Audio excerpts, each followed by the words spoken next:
کیا آپ نے کبھی واقعی دل سے سوچا ہے کہ قبر کا اندھیرا کیسا ہوتا ہے؟ نہیں، وہ اندھیرا نہیں جو آپ رات کو کمرے میں محسوس کرتے ہیں، یہ اس سے کہیں زیادہ ہے۔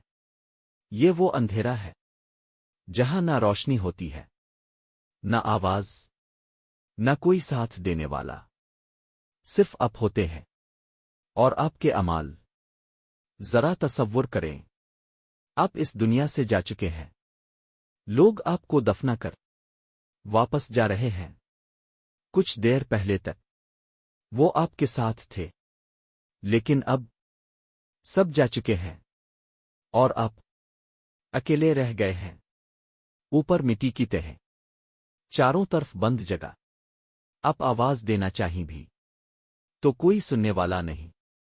یہ وہ لمحہ ہے جہاں حقیقت شروع ہوتی ہے۔ کہتے ہیں قبر کا اندھیرا انسان کے اعمال کے مطابق ہوتا ہے۔ اگر زندگی نیکی میں گزری ہو تو یہی اندھیرا روشنی میں بدل جاتا ہے، قبر کشادہ ہو جاتی ہے اور انسان سکون محسوس کرتا ہے۔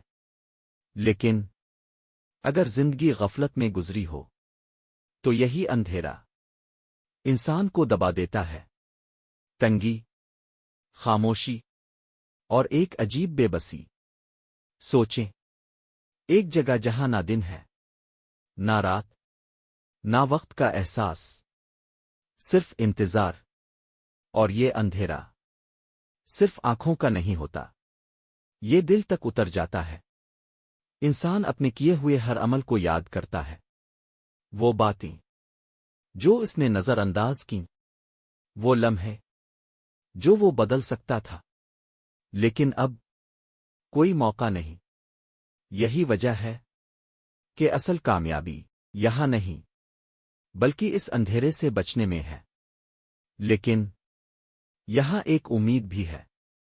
اگر انسان آج اپنی زندگی بدل لے، اپنے رب کی طرف لوٹ آئے، تو یہی قبر نور سے بھر سکتی ہے، یہی اندھیرا روشنی میں بدل سکتا ہے، یہی تنہائی سکون بن سکتی ہے۔ آخر میں خود سے ایک سوال پوچھیں، اگر آج آپ کو اس اندھیرے کا سامنا کرنا پڑے تو کیا آپ تیار ہیں؟ ابھی وقت ہے اپنے اعمال کو بدلنے کا، کیونکہ جو فیصلہ آج ہوگا وہی کل آپ کی قبر کے اندھیرے کو طے کرے گا۔ اللہ ہمیں ہدایت دے اور ہمیں اس اندھیرے کو روشنی میں بدلنے کی توفیق عطا فرمائے۔ آمین۔